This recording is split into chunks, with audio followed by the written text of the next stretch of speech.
नमस्कार बच्चों। हमारा ये विज्ञान में पार्ट 11 जो भौतिक विज्ञान का पार्ट है, मानव नेत्र और रंग बिरंगा संसार। कल हमने इसमें निकट दृष्टि दोष और समंजन क्षमता को जाना था, ये क्या होती है करके। अब इसके बाद हम अगला इसमें क्वेश्चन देख रहे हैं, यहाँ पे से स्टार्ट है जो कि दूर दृष्टि दोष किसे कहते हैं, निवारण बताइए। यानी इसके कारण और निवारण दोनों ही बताना है, किस कारण से होता है और इसका किस तरह से इसको दूर किया जाता है करके। तो देखते हैं, दूरदृष्टि दोष से हेडिंग डाल लेंगे। इस दोष से युक्त नेत्र द्वारा मनुष्य को दूर की वस्तुएं तो स्पष्ट दिखाई देती हैं, परंतु पास की वस्तुएं स्पष्ट नहीं दिखाई देती। ठीक है, यानी कि जो भी दोष होगा हमको, चाहे निकट या दूर, तो उसमें दिया हुआ जो चीज़ होगी वो उसमें तो दिखाई देगा, लेकिन जो नहीं दिखाया दिया होगा वो वस्तुएं नहीं दिखाई देंगी। जैसे इसमें दिया हुआ है कि दूरदर्शी दोष बोला है, तो उसमें दूर की वस्तु तो दिखाई देंगी लेकिन निकट की वस्तुएं नहीं दिखाई देंगी। तो इसे ही क्या कहा जाता है, दूरदृष्टि दोष कहा जाता है। अर्थात नेत्र का निकट बिंदु 25 सेंटीमीटर से अधिक दूर हो जाता है। यानी कि जो सुस्पष्ट दृष्टि होती है पढ़ने की, वो होती है हमारी 25 सेंटीमीटर। तो अगर दूरदृष्टि दोष हो जाएगा तो उससे क्या होगा, हमको जो है 25 सेंटीमीटर पे भी दिखना, किसी पढ़ने वक्त देखना मुश्किल हो जाएगा, और हम और दूर से जो है उसको देखेंगे। तो इस दोष से पास की वस्तु का प्रतिबिंब दृष्टिपटल आर पर न बनकर उसके पीछे बनता है।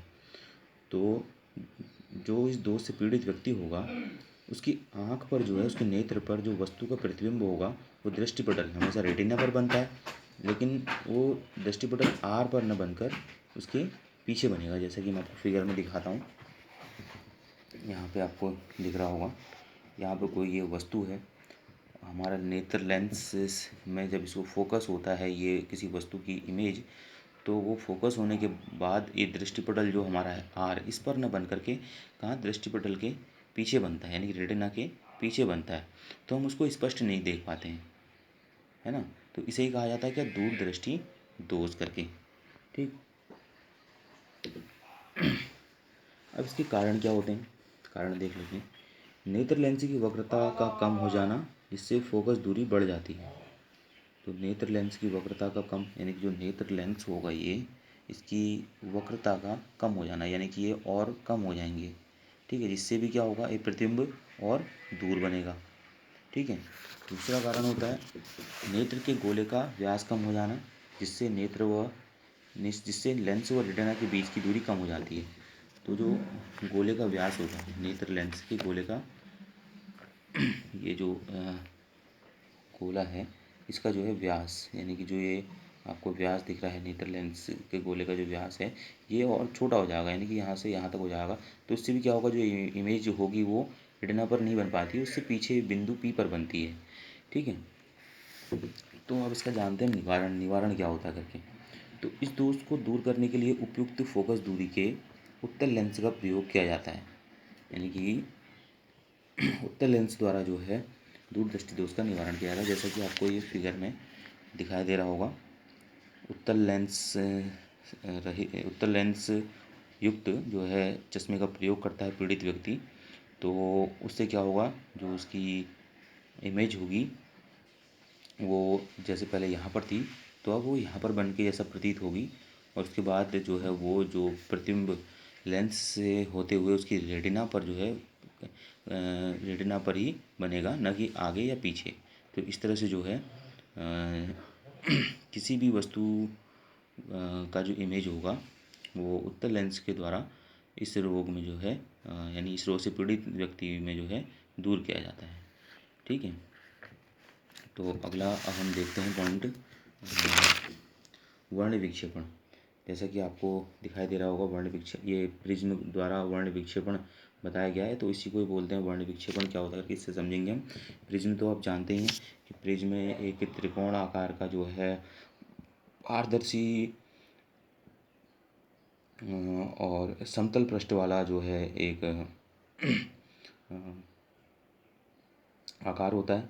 ठीक है, तो इसको देखते हैं पहले, वर्ण विक्षेपण क्या है करके। श्वेत प्रकाश किरण का अपने अवयवी रंगों की प्रकाश किरणों में विभाजित होना प्रकाश का वर्ण विक्षेपण कहलाता है।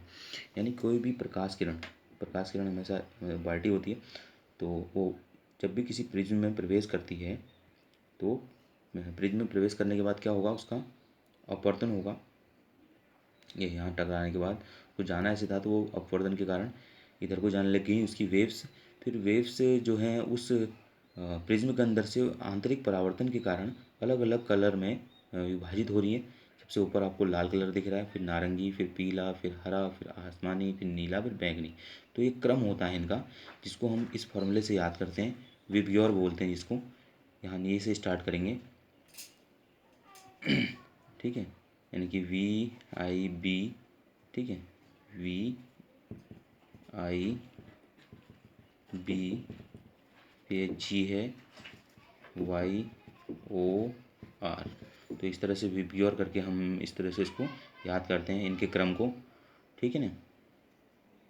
तो इस तरह से जो है ये कोई श्वेत प्रकाश किरण इस तरह से जो है अवयवी रंगों में विभाजित है, तो इस घटना को जो है वर्ण विक्षेपण कहा जाता है। अब इसको समझेंगे हम कैसे होता करके।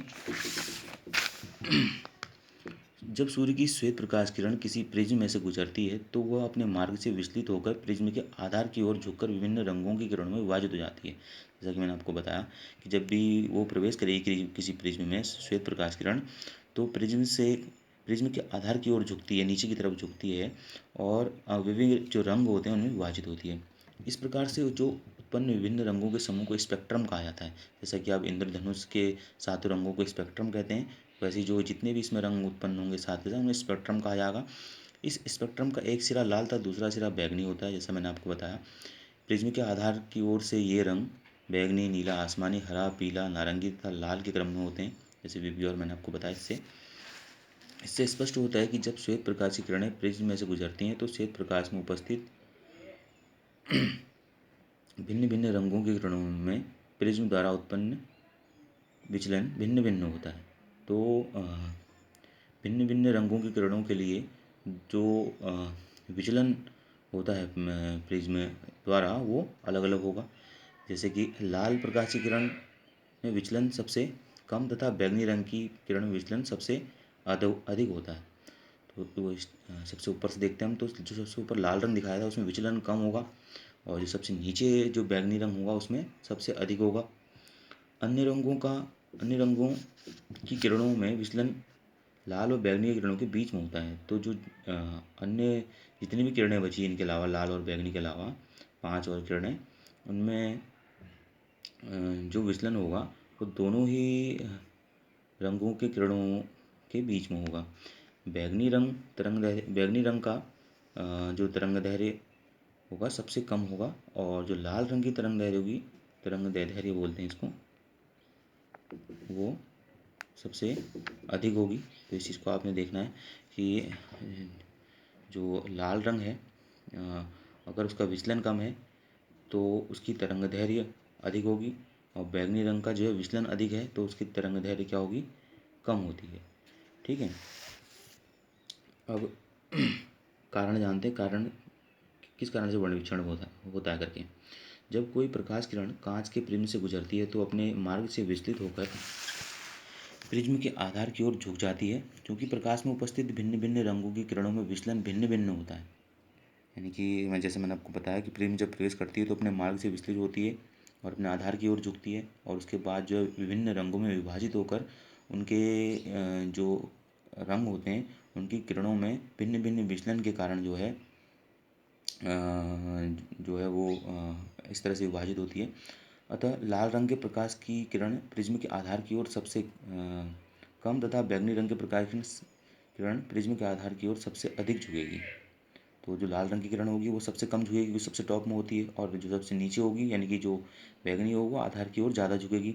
इस प्रकार श्वेत रंग के प्रकाश का प्रिज्म में से गुजरने का वर्ण विक्षेपण हो जाता है। तो इस प्रकार जो है जो वाइट रंग का जो रेज होगी, किरण होगी प्रकाश की, वो उसके द्वारा प्रिज्म में से गुजरने के पश्चात वर्ण विक्षेपण की घटना होती है, ठीक है।